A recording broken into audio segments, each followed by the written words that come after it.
OP સુધી શરણાગત વત્સલ તત્વનિધે ભવ શંકર દેશિક મે શરણમ વિદિતાખિલ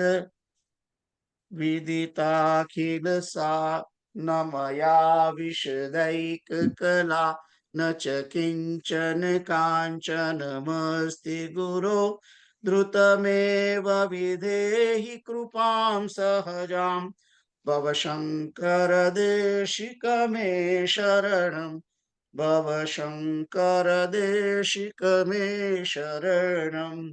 જય સીતારામ. જય શ્રી રામ. કાલે આપણે 370 નંબરનો શ્લોક કરેલો અને એમાં કહેવામાં આવ્યું વાચમ નિયચ્છાત્મની તમ વાચમ નિયચ્છાત્મની તમ નિયચ્છા બુદ્ધૌધિયમ યચ્છ ચ બુદ્ધિ સાક્ષિણી તમ ચાપી પૂર્ણાત્મની નિર્વિકલ્પે વિલાપ્ય શાંતિમ પરમામ ભજસ્વ. वाणी को मन में लय करो, मन को बुद्धि में और बुद्धि को बुद्धि के साक्षी आत्मा में तथा बुद्धि साक्षी कुटस्थ आत्मा को निर्विकल्प पूर्ण ब्रह्म में लय करके परम शांति का अनुभव करो. तो અહીં આગળ પ્રોસેસ બતાવી છે કે વાણી જે છે એ એનો લય કરવાનો છે મનની અંદર. એટલે બોલવાનું નથી, વાણીને બંધ કરી અને મન શાંત રાખવાનું છે. અને મનને પણ વિચાર કરતું જે સંકલ્પ વિકલ્પ કરે છે એનો નિર્ણયાત્મક બુદ્ધિ વડે નિર્ણય કરી અને મનને વિચાર કરતું બંધ કરી દેવાનું છે. નિર્વિકલ્પ સ્થિતિમાં લાવવાનું, એ વિચાર પણ બંધ કરી દે અને બુદ્ધિ નિર્ણય કરવાનું પણ છોડી દે. બુદ્ધિનો લય પણ કરવાનો છે. પછી મનનો લય કર્યા પછી બુદ્ધિમાં કરવાનો. બુદ્ધિનો લય એ બુદ્ધિનો સાક્ષી જે આત્મા છે એની અંદર લય કરવાનો છે. એટલે બુદ્ધિ તે સમયે, કારણ કે બધું જે પ્રપંચ ઉભો કર્યો છે એ બુદ્ધિએ કરેલો છે. હું દેહ છું, આ બધું જે દેખાઈ રહ્યું છે જગત એ છે તો પ્રપંચ જ. બુદ્ધિએ નક્કી કર્યું અને બુદ્ધિએ આ બધું ઊભું કરેલું છે. એટલે બુદ્ધિને પણ એનો નિર્ણય કરવાની જે શક્તિ છે, નિશ્ચય કરવાની, એને બંધ કરી અને કેવળ આત્માની અંદર સ્થાપવાની. ત્યાર પછી જે બુદ્ધિનો સાક્ષી જે આત્મા છે એ આત્માને પરમાત્માની અંદર લય કરવાનું છે. તો આ પૂર્ણ બ્રહ્મમાં લય કરવાની વાત જે છે એના માટે કહ્યું અહીં આગળ પરમામ ભજસ્વ તમ ચાપી પૂર્ણાત્મની નિર્વિકલ્પે. પૂર્ણ આત્માની અંદર એનું વિલાપ્ય એટલે કે વિલોપન કરવાનું છે. આત્માને પૂર્ણાત્મા એટલે કે પરમાત્માની અંદર લય કરવાનો છે. આત્માનો પરમાત્મામાં લય કેવી રીતે થાય? આત્મા જ્યારે શરણાગત બને પરમાત્માનો, એ જ સાચો લય છે. એટલા માટે અહીં કહ્યું પરમામ ભજસ્વ. આત્મા પરમાત્માની સેવા કરે. આત્મા પોતે પરમાત્માનું શરણ લે અને એની અંદર પોતાના આત્માને વિલીન કરે. એ જ્યારે બને ત્યારે જ પૂર્ણ શાંતિ આત્મા અનુભવે છે. ગીતામાં આનો પહેલો શ્લોક છે. તમે કયો ખબર છે તમને? ભગવદ ગીતામાં છે શ્લોક? સંભળાતું નથી મને. આઈ કેનોટ હિયર યુ. 12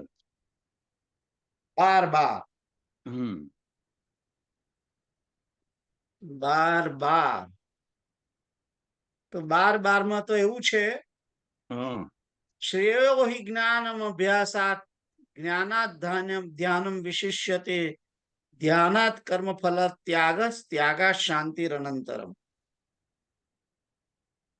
તો અહીંયા આગળ એમાં કેમ કહ્યું છે કે અભ્યાસ કરતા જ્ઞાન શ્રેષ્ઠ, પરોક્ષ જ્ઞાન શ્રેષ્ઠ છે, અને પરોક્ષ જ્ઞાન કરતા ધ્યાન શ્રેષ્ઠ છે, અને ધ્યાન કરતા પણ સર્વ કર્મના ફળનો ત્યાગ એ શ્રેષ્ઠ છે, અને ત્યાગથી પરમ શાંતિ મળે છે.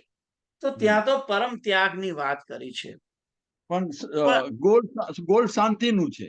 હા, એ શાંતિનું છે, બરાબર છે, પણ મૂળ શાંતિ તો, શાંતિની વાત જે છે એ તો બીજી ઘણી જગ્યાએ છે. શાંતિ શબ્દ, મારું એવું માનવું છે કે પરમ શાંતિની જે આ વાત કરી છે કદાચ બીજા અધ્યાયની અંદર પણ છે. નાસ્તિ બુદ્ધ, હા, નાસ્તિ બુદ્ધિર અયુક્તસ્ય ન ચાયુક્તસ્ય ભાવ ન ચ ભાવસ્ય ન ચાભાવયત શાંતિ રસાંતસ્ય કત સુખમ. પણ એ વાત જવા દો, તેના છતાં વિહાય કામાની સર્વાન પુમાંશ્ચરતિ નિસ્પૃહ નિર્મમો નિરહંકાર શાંતિમ અધિગચ્છતિ. સર્વ કામનાઓને ત્યજીને, મમતા રહિત થઈને, અહંકાર રહિત થઈને, સ્પૃહા રહિત થઈને જે વિચરે છે તે શાંતિને પામે છે. એ પણ છે. એટલે શાંતિની વાત ઘણી જગ્યાએ છે, પણ અહીંયા આગળ જે શાંતિની વાત છે એ પેલી જે શાંતિ છે આ જ શાંતિ છે ખરેખર તો. આમ તો કારણ કે કામનાઓને ત્યજે છે ત્યારે તો મન એનું શાંત થાય છે, અને મન શાંત થઈને બુદ્ધિ શાંત થાય છે. સ્થિત, પેલો જે શ્લોક મેં હમણાં કહ્યો એ સ્થિત પ્રજ્ઞનો શ્લોક છે. એટલે બુદ્ધિ જે છે એ સ્થિત પ્રજ્ઞ બને છે, સમતાવાળી બુદ્ધિ બને છે. તો એવી અચલ બુદ્ધિ જે છે તે શાંતિની જ વાત કરે છે. ત્યાં પણ એ આ જ વાત છે, થોડી જુદી રીતે કરેલી છે. તો આત્માને પરમાત્મામાં જોડી અને પછી શાંતિનો અનુભવ કરો, એ વાત કરી હતી 370 આપણે આગળ જોઈએ આજે 371 થી.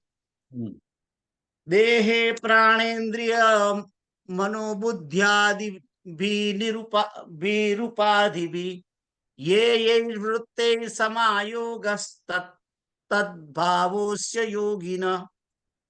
देह, प्राण, इंद्रिय, मन और बुद्धि, इन उपाधियों में से जिस जिसके साथ योगी की चित्त वृत्ति का संयोग होता है उसी उसी भाव की उसको प्राप्ति होती है. तो કહે છે કે દેહ, કારણ કે આ બધી ઉપાધિઓ છે.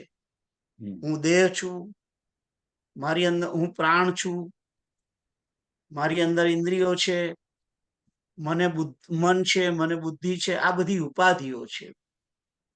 એ ઉપાધિઓનો જે ઉપાધિઓની સાથે યોગીની ચિત્તવૃત્તિનો સંયોગ થાય છે તે ભાવને તે પામે છે. જ્યારે એમ વિચારે છે કે હું દેહ છું,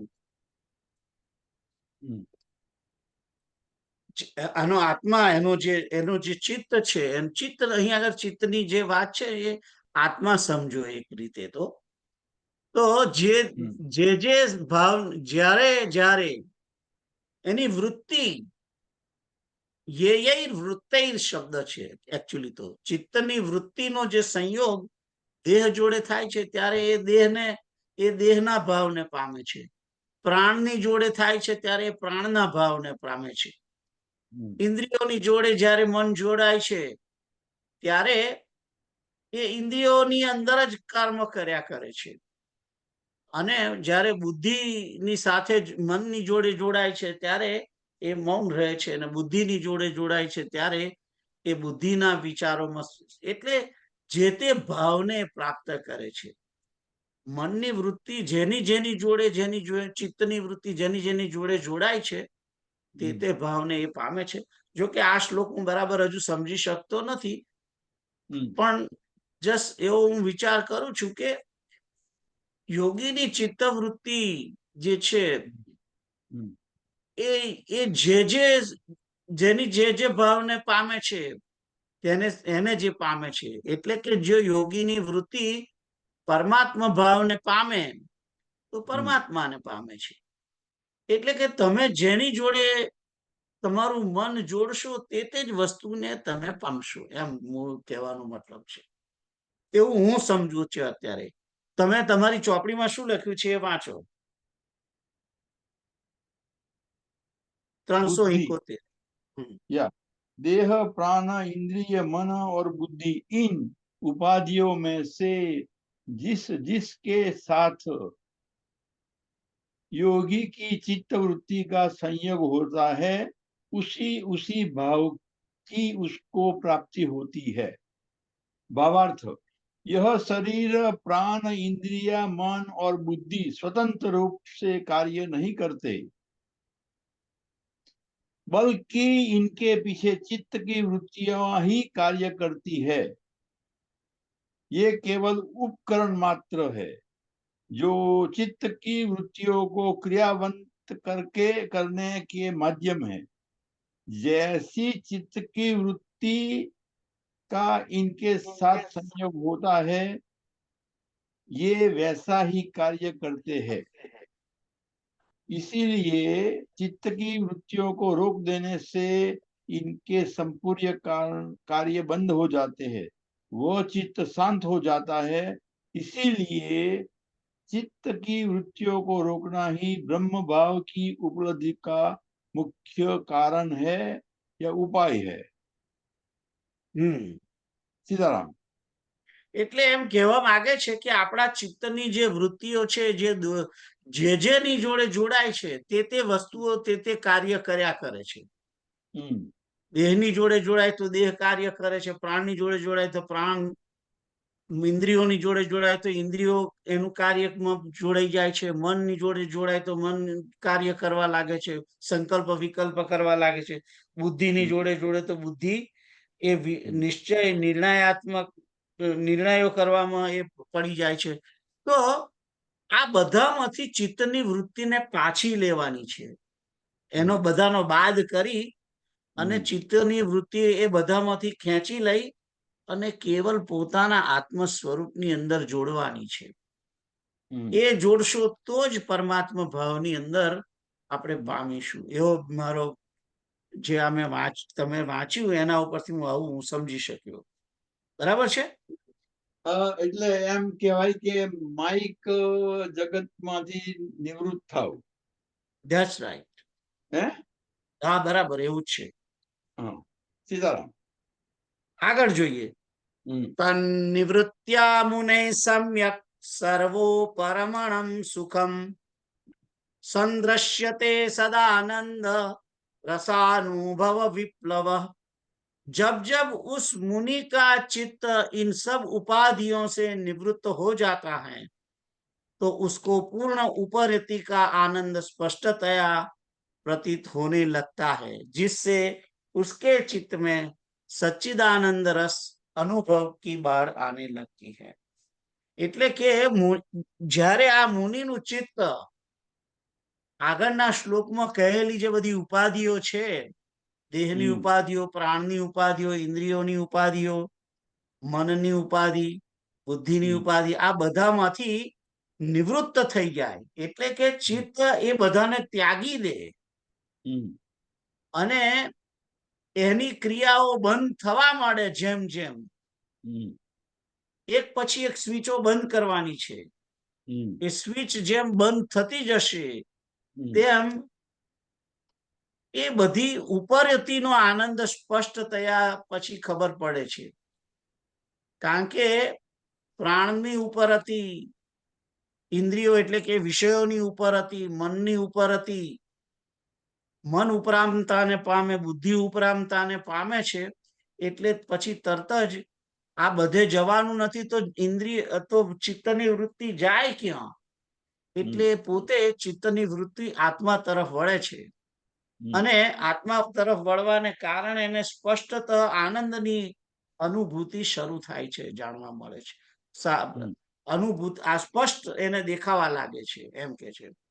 અને એના કારણે એના ચિત્તની અંદર જે આત્માનો જે આનંદ રસ છે એનો અનુભવ થાય છે અને એની બહાર આવે છે, એટલે કે એનું પૂર આયા કરે છે એના ચિત્તની અંદર, એટલે આત્માનો જ આનંદને એ અનુભવે છે બેઝિકલી. તો હવે તમે આ 372 માટે વાંચો. हाँ, शब्दार्थ। जब શબ્દાર્થ. उस मुनि का चित्त इन सब उपाधियों से निवृत्त हो जाता है तो उसको पूर्ण उपरति का आनंद स्पष्टतया प्रतीत होने लगता है, जिससे उसके चित्त में सच्चिदानंद रसानुभव की बाढ़ आने लगती है। भावार्थ, जब योगी का चित्त शरीर मन बुद्धि आदि उपाधियों से निवृत्त हो जाता है तो केवल आत्म तत्व ही शेष रह जाता है। इसी से उसकी समस्त वासना युक्त विचारों का अंत होकर वह केवल ब्रह्मानंद रस का भोग करता है। હવે ઉપરથી શબ્દ આવે એટલે તરત મારું મન એમ જ કે છે કે રાગ દ્વેષને સ્થાન નથી. બરાબર છે, હે બરાબર વાત છે.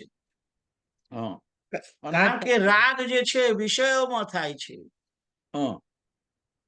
અને એ જ રાગ પાછો દ્વેષ પણ રાગ હોય છે એટલે દ્વેષ પણ થાય છે. કારણ કે જેની જોડે રાગ થાય એની જોડે દ્વેષ પણ થાય, એટલે વસ્તુઓ અને વ્યક્તિઓની અંદર રાગ અને દ્વેષ, અને રાગ અને દ્વેષથી પર થાય એ જ વ્યક્તિ મુક્ત હોય છે. આગળ જોઈએ વૈરાગ્ય નિરૂપણ. નવો ચેપ્ટર શરૂ થાય છે અહીંથી 373.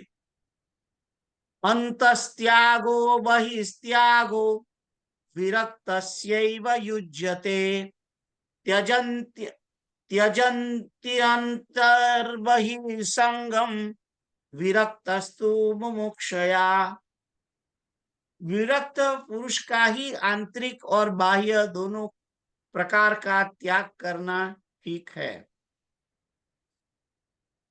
वही मोक्ष की इच्छा से आंतरिक और बाह्य संग को त्याग देता है. तो અહીં કહે છે કે વિરક્ત પુરુષનો જ આંતરિક અને બાહ્ય બે પ્રકારનો ત્યાગ કરવો ઠીક છે. આંતરિક ત્યાગ તો પછી જોઈએ છે, પહેલો તો બાહ્ય ત્યાગ. ત્યાગ શાનો કરવાનો છે? ત્યાગ વિષયોનો ત્યાગ કરવાનો છે, ઇન્દ્રિયોના વિષયોનો ત્યાગ કરવાનો છે. અને એ વિષયોનો ત્યાગ એ જ વાસના, એનાથી જ વાસનાનો ત્યાગ થશે. કારણ કે વિષયો કયા છે? શબ્દ સ્પર્શ રૂપ રસ ગંધ, અને વાસના પણ એની જ છે. શબ્દ સ્પર્શ રૂપ રસ ગંધની જ વાસના છે. એટલે બાહ્ય જે ત્યાગ છે એ બાહ્ય ત્યાગ ઇન્દ્રિયોના દમન વડે થાય છે. એટલે તમે સમજીને વિચારીને એને છોડી દો છો. પણ એનો અર્થ એવો નથી કે તમારો અંદરનો ત્યાગ થયો છે.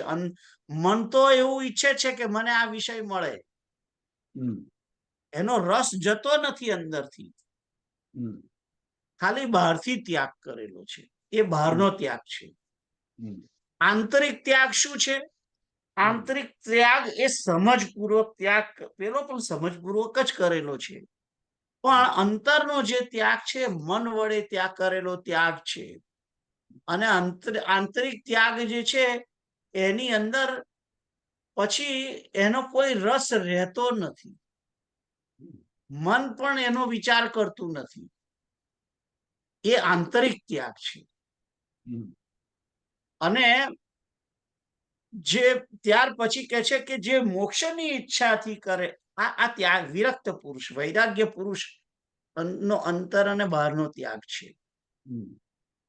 ત્યાર પછી त्यजन्त्यंतर बहिर्संगम विरक्तस्तु मुमुक्षया.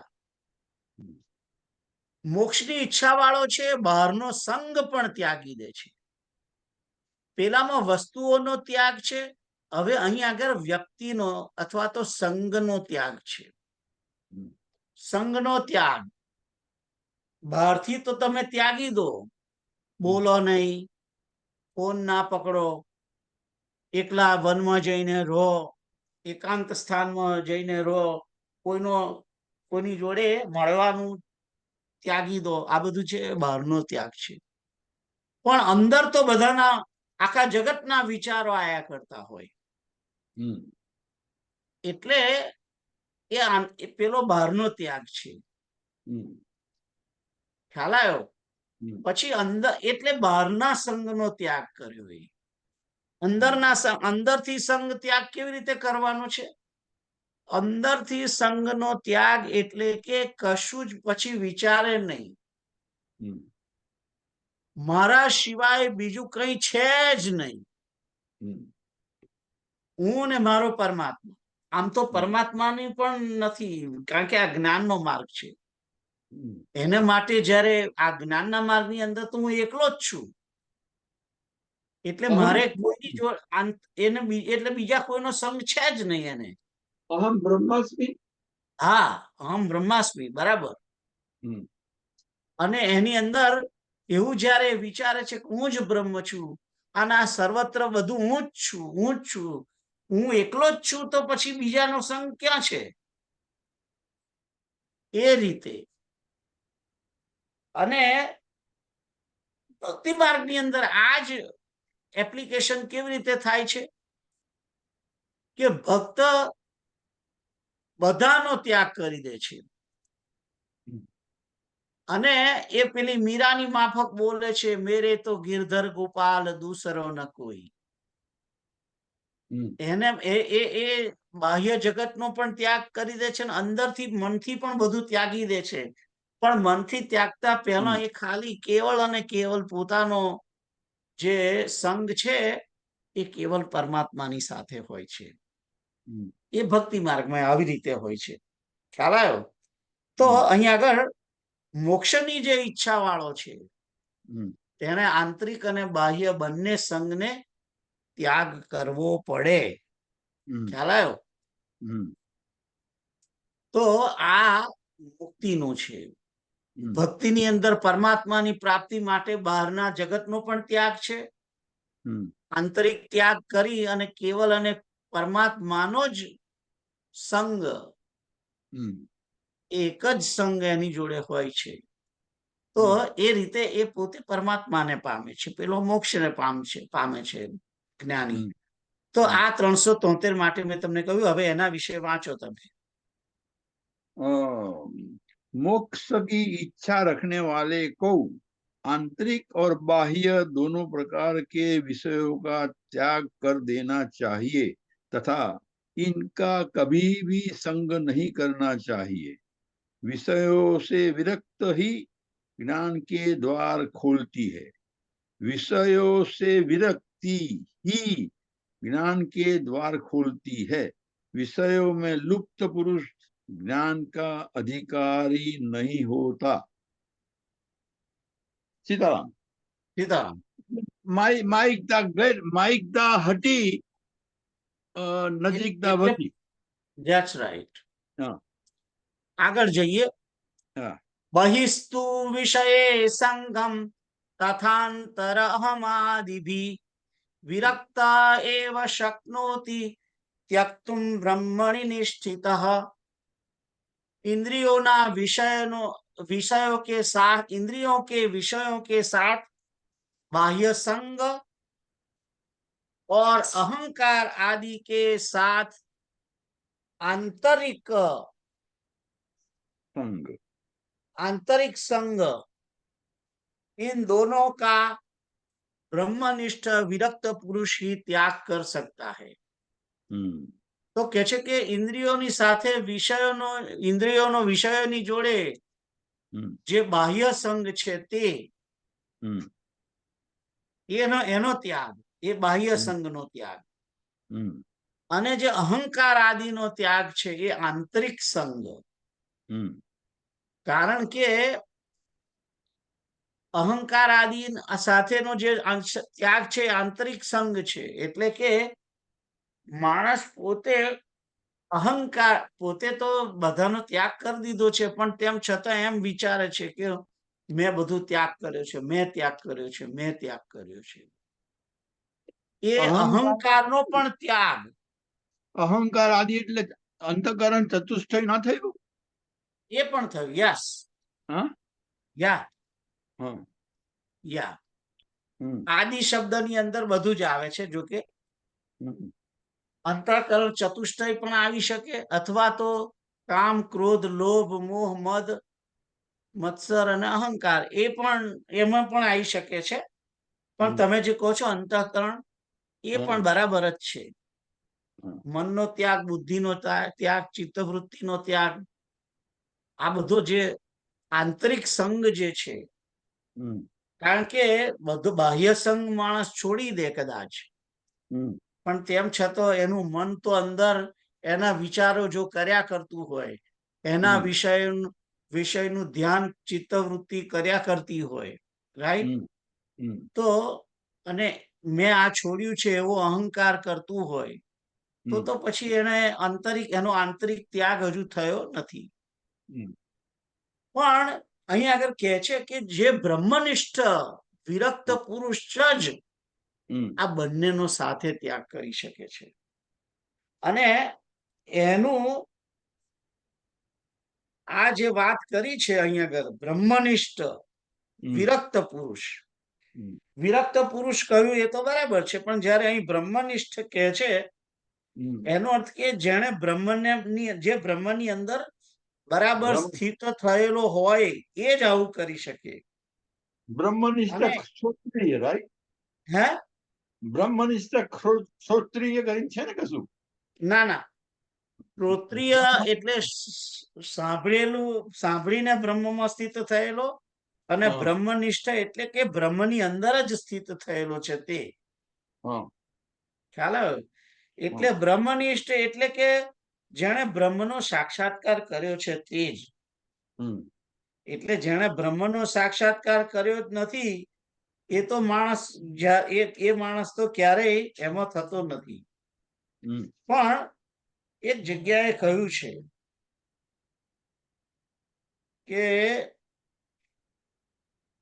કે માણસ બધું છોડી તો દે છે. હમ બીજા અધ્યાયના 61મા શ્લોકમાં કહ્યું છે. હમ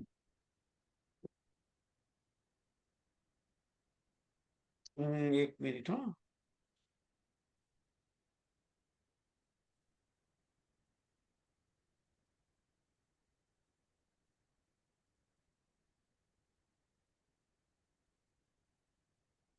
એને એમાં કહ્યું છે કે હા, વિષયા વિનિવર્તન્તે નિરાહારસ્ય દેહિન રસવર્જમ રસોપ્યસ્ય પરમ દ્રષ્ટવા નિવર્તતે. 59 બીજા અધ્યાયનો 59 નંબરનો શ્લોક કે હમ છે કે ઇન્દ્રિયો વડે વિષયોને ગ્રહણ ન કરનાર હમ પુરુષના પણ કેવળ વિષયો તો નિવૃત્ત થઈ જાય છે, એટલે હમ કે બાહ્ય ત્યાગ થઈ જાય છે, હમ પરંતુ રાગ જતો નથી. રસવર્જમ, હમ રાગ જતો નથી. આ પુરુષનો રાગ જતો નથી. તો હમ આ રાગ પણ હમ પરમાત્માનું સાક્ષાત્કાર કરીને નિવૃત્ત થઈ જાય છે. હમ એટલે જે આંતરિક રાગ જે છે અંદર રહેલો, હમ એ પરમાત્માના દર્શન કર્યા પછી થઈ જાય છે, એમ કે છે. હમ માણસ પોતે ત્યાગ તો કરી દે છે, પણ અંદરનો રાગ જતો નથી. આંતરિક એ પરમનું દર્શન કરીને જ થાય છે. એટલે કે બ્રહ્મનિષ્ઠ થયો હોય તો જ એનો એ આંતરિક ત્યાગ પણ કરી શકે, એમ કે છે. ખ્યાલ આવ્યો? હમ તો આ મેં તમને 374 માટે કહ્યું. હવે તમે એના વિશે વાંચો. हम्म। इंद्रियों का विषय के साथ बाह्य संग और अहंकार आदि के साथ आंतरिक संग, इन दोनों का त्याग ब्रह्मनिष्ठ विरक्त पुरुष ही त्याग कर सकता है। ही है यहाँ पर भावार्थ। बाह्य और आंतरिक विषयों का त्याग ब्रह्मनिष्ठ पुरुष ही कर सकता है। जब उसे ब्रह्म का रसानुभव हो जाता है तो वह इन क्षुद्र वासनाओं के पीछे नहीं भागता, वह परमानंद का भोग करता है। जीन रसना अंबुज फल शाख्यो, क्यों करील फल खावे। जीन रसना अंबुज फल खाए चाख्यो, क्यों करील फल खावे। उसके लिए विषय भोगों का आकर्षण ही समाप्त हो जाता है, वह तुच्छ भोगों में रत नहीं रहता। सीताराम। એટલે કે છે કે જે એટલે કે છે કે એણે જેવો આત્માનો આનંદનો રસ જેવો ચાખે છે એની સાથે જ એનો પેલો રાગ જે હોય છે જતું રહે છે. પછી એને પેલા વિષયોનો જે રાગ જે છે એ કડવો લાગે છે અને એટલે પછી એમાં ફરી રમતો નથી એમ બેઝિકલી. આગળ જોઈએ 375. વૈરાગ્ય બોધૌ પુરુષસ્ય પક્ષિવત પક્ષૌ વિજાનીહિ વિચક્ષણત્વમ વિમુક્તિ સૌધાગ્રતલાધિરોહણમ તાભ્યામ વિના नान्यतरेण सिद्ध्यति. हे विद्वान, वैराग्य और बोध इन दोनों पक्षी के दोनों पंखों के समान मोक्षकामी पुरुष के पंख समझो. इन दोनों में से किसी भी एक के बिना केवल एक ही पंख के द्वारा कोई मुक्ति रूपी महल की अटारी पर नहीं चढ़ सकता. अर्थात मोक्ष प्राप्ति के लिए वैराग्य और बोध दोनों ही आवश्यकता है. એટલે એમ કે છે કે કોઈ પક્ષી હોય એની એક પાંખ કપાઈ જાય તો એ ઉડી ના શકે. પક્ષીને ઉડવા માટે બંને પાંખો જોઈએ તો જ પક્ષી ઉડી શકે. એક પાંખથી ક્યારે એ ઉડી શકે નહીં. તો જેણે મુક્તિની ઈચ્છા રાખે છે, જે મુક્તિની ઈચ્છા રાખે છે, અહીં મુક્તિની ઈચ્છા રાખનારને પક્ષીનું ઉદાહરણ આપ્યું છે. એ પક્ષી છે અને એ મુક્તિની ઈચ્છા રાખનાર પક્ષીની પાંખો બે કઈ કઈ છે? જ્ઞાન અને વૈરાગ્ય. વૈરાગ્ય અને જ્ઞાન બંને પાંખો જોઈએ. બે હોય તો જ આ માર્ગમાં એ મુક્તિ રૂપી વૃક્ષ ઉપર જઈને બેસી શકે, ઉડીને બેસી શકે. ખ્યાલ આવ્યો? એટલે બંનેની આવશ્યકતા છે. વૈરાગ્ય વડે એને બાહ્ય સંગ અને વિષયોની અંદર વૈરાગ્ય રાખવો પડે. એ આંતરિક અને બાહ્ય વૈરાગ્ય.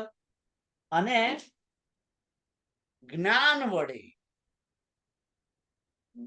વડે એને એ જ વિચારવાનું છે કે હું નિત્ય આનંદ સ્વરૂપ જ્ઞાન સ્વરૂપ ચૈતન્ય મુક્ત છું, આત્મા અને પરમાત્માનો અંશ છું. હું આનંદ સ્વરૂપ છું, હું બ્રહ્મ સ્વરૂપ છું. આ પ્રકારનું જ્ઞાન એને હોવું જોઈએ. ઘડીએ ઘડીએ જ્ઞાનની સ્થિતિમાં રહેવો જોઈએ. એટલે જ્ઞાન થી જ વૈરાગ્ય પ્રાપ્ત થાય છે ને વૈરાગ્ય થી જ્ઞાન પ્રાપ્ત થાય છે. જ્ઞાન વડે જ, કારણ કે એને જ્ઞાન હોય તો જ એ વિચારે કે હું દેહ નથી, હું આત્મા છું, હું શુદ્ધ બુદ્ધ આત્મા છું, હું પરમાત્માનો અંશ છું, હું ચિત્કણ છું, પરમેશ્વરનો અંશ છું. આવું જયારે જ્ઞાન વિચારે છે ત્યારે એને વૈરાગ્યની અંદર બળ મળે છે કે હું દેહ નથી તો પછી મારે વિષય ભોગવવાના હોય જ નહીં. અને જ્યારે વૈરાગ્ય એની જોડે આવે છે, એ વૈરાગ્ય જેવું વિષયો પ્રત્યે વૈરાગ્ય થાય છે, એ રીતે તો એને આત્માની નજીક વધારે જવા માટે એને એની પ્રગતિ ત્યાં થાય છે.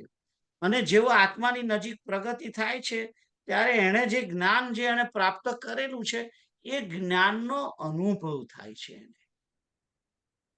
ખ્યાલ આવ્યો? એટલે જ્ઞાન વડે વૈરાગ્યની પુષ્ટિ અને વૈરાગ્ય વડે જ્ઞાનની પુષ્ટિ.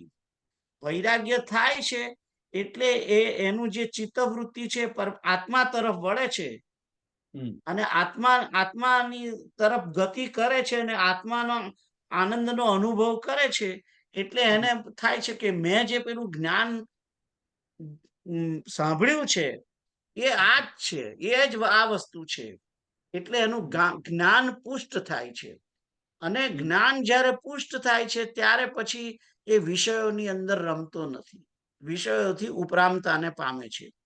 તો આ મુક્તિની ઈચ્છા વાળો જે વ્યક્તિ છે એના માટે બંને જરૂરી છે. બંને જ્ઞાન અને વૈરાગ્ય બંનેની જરૂર છે. તો આ વસ્તુ મેં તમને આ શ્લોક નંબર 375 માટે કહી. હવે તમે એના વિશે વાંચો. સીતારામ. હલો. ભક્તિ મણીનું જે પ્રકરણ છે એમાં એક લીટી આવે છે ને, મરમી સજ્જન સુમતિ કુદારી જ્ઞાન બિરાગ નયન ઉર્ગારી. ના, તમે એ બાજુ ના જશો. એ ભક્તિ મણીનું જે છે આખું ચેપ્ટર એ ભક્તિ માર્ગ માટેનું છે.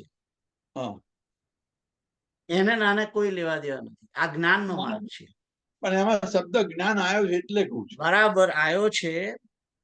એ જ્ઞાન અને વૈરાગ્ય થી ભક્તિમાં પણ પ્રગતિ થાય છે એની વાત છે. જ્ઞાન અને વૈરાગ્ય વડે ભક્તિ રૂપી મણી પ્રાપ્ત કરવામાં તમને હેલ્પ કરે છે એની વાત છે. અહીં આ ભક્તિ નહીં પ્રાપ્ત કરવાની. તમે ખોટા માર્ગે જઈ રહ્યા છો. તમારું થિંકિંગ રોંગ છે. એટલે જે વાત ચાલે છે આ આખો જ્ઞાન માર્ગની વાત છે. મુક્તિની પ્રાપ્તિ માટે જ્ઞાન અને વૈરાગ્ય જરૂરી છે એ ચાલે છે વાત. જ્ઞાન વડે મુક્તિ, ભક્તિ વડે મુક્તિની વાત નથી થતી. ભક્તિ વડે મુક્તિમાં પણ જ્ઞાન અને વૈરાગ્ય જરૂરી છે. એ જુદો વિષય છે. ઓકે.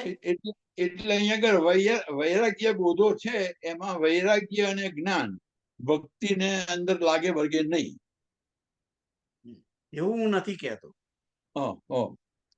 મેં એમ કહ્યું કે તમે જે ભક્તિ મણીનું ચેપ્ટર કહો છો, તમે જે ચોપાઈ કહો છો, એ એમ કે છે કે જ્ઞાન અને વૈરાગ્ય ભક્તિના મણીને મેળવવામાં મદદ કરતા છે એની વાત છે. આ જે અહીં જે વાત ચાલે છે જુદી ચાલે છે. અહીં વાત એ ચાલે છે કે જ્ઞાન અને વૈરાગ્ય મુક્તિ માટે જરૂરી છે. પેલામાં મદદ કરે છે એવી વાત છે ભક્તિ મણી મેળવવામાં. ओके ओके वाचू तारे या शब्दार्थ हे विद्वान वैराग्य और बोध इन दोनों को पक्षी के दोनों पंखों के समान मोक्षकामी पुरुष के पंख समझो. इन दोनों में से किसी भी एक के बिना केवल एक ही पंख के द्वारा मुक्ति रूपी महल की अटारी पर नहीं चढ़ सकता. अर्थात मोक्ष प्राप्ति के लिए वैराग्य और बोध दोनों की ही आवश्यकता है. भावार्थ, अकेला वैराग्य मोक्ष प्राप्ति का साधन नहीं बन सकता. इसके साथ बोध भी आवश्यक है, किंतु वैराग्य के बिना बोध भी संभव नहीं है, क्योंकि विषयों में भटकते रहने से आत्मा बोध नहीं होता तथा आत्मा बोध के बिना मुक्ति नहीं होती. इसीलिए मुक्ति की इच्छा रखने वालों को दोनों की साधना एक साथ करनी चाहिए। सीताराम। સીતારામ. હમ. આગળ જોઈએ 376.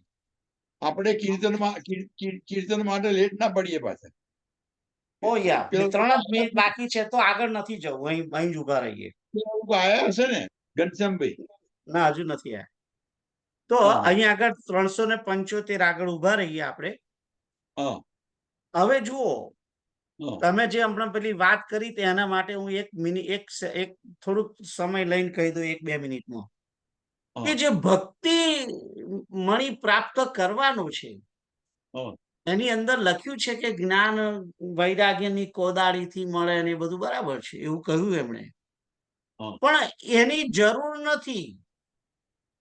ભક્તિ છે એ સ્વતંત્ર છે. હા. એ જ્ઞાન અને વૈરાગ્ય વગર પણ ભક્તિથી તમે વૈરાગ્ય વગર પણ ભક્તિ મળી શકે. એકલી ભક્તિથી જ તમને જ્ઞાન પણ મળે અને વૈરાગ્ય પણ ઓટોમેટિક આવે. હમ. ખ્યાલ આવ્યો? ભક્તિ વડે જ જ્ઞાન અને વૈરાગ્ય આવે હમ. એવું પણ છે. એટલે આમ તો ત્રણેય એકબીજાના પૂરક છે. પણ એટલે એમ હબરો કહેવાય. 1 મિનિટ મને પૂરું કરવા દો. હા. ભક્તિની પ્રાપ્તિ માટે એવું જરૂરી નથી કે તમને જ્ઞાન હોવું જોઈએ અને વૈરાગ્ય પણ હોવો જોઈએ. ના, એવું હોત તો જટાયુને ના મળી હોત ભક્તિ, શબરીને ના મળી હોત, વાલ્મીકીને વાલિયા લૂંટારાને ના મળી હોત. એટલે જ્ઞાન અને વૈરાગ્યની કોઈ જરૂર નથી ભક્તિની અંદર. ખ્યાલ આવ્યો? જ્યારે આ મુક્તિની વાત છે એમાં તો જ્ઞાન માર્ગની અંદર વૈરાગ્ય અને મુક્તિ બંને જરૂરી જ છે, આવશ્યકતા છે, એવું છે. ખ્યાલ આવે છે તમને? હવે ખ્યાલ આવ્યો? હું એમ કહું છું કે ભગવાન પ્રિય હોય એટલે બધું ઠીકઠાક થઈ જાય. બસ એ બરાબર કહ્યું. નમે ભક્ત પ્રણશ્યતિ, રાઈટ? That's it, અને that's it. કેમ ને બધું. યા. ઓકે. હરે કૃષ્ણ પતી ગયું તમારું? હરે કૃષ્ણ કૃષ્ણ કૃષ્ણ હરે હરે, હરે રામ રામ રામ હરે હરે, હરે કૃષ્ણ કૃષ્ણ કૃષ્ણ હરે હરે, હરે રામ